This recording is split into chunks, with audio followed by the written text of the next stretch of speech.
సద్గ్రంథ పఠనం వలన సాయినాథుని రూపం మనసులో చిత్రీకరించబడుతుంది. తద్వారా దైవ సాక్షాత్కారం లభిస్తుంది. సాయినాథుడు కూడా తన భక్తులకు విష్ణు సహస్రనామం, రామ విజయం మొదలైన గ్రంథాలను చదవమని చెప్పేవారు. అలాగే మనం కూడా నిద్రపోయే ముందు దైవ చింతన చేస్తే సాయి అనుగ్రహం తప్పకుండా లభిస్తుంది. సద్గ్రంథ పఠనం చేత మనలో ఆత్మవిశ్వాసం పెరుగుతుంది.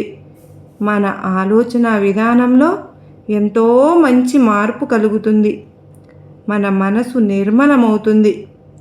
సాయినాథుని దయను ఎలా పొందాలో బోధపడుతుంది. సాయినాథునికి మించిన సద్గురువు లేరని, బాబా వాక్కుకు మించిన సద్గ్రంథము కూడా లేదని మనకు తేట తెల్లమవుతుంది. సాయినాథుని సచ్చరిత్ర 1 వీక్ పారాయణం చేసుకోవచ్చు, లేదంటే రోజు ఒక అధ్యాయమైనా మనం పారాయణ చేసుకోవచ్చండి.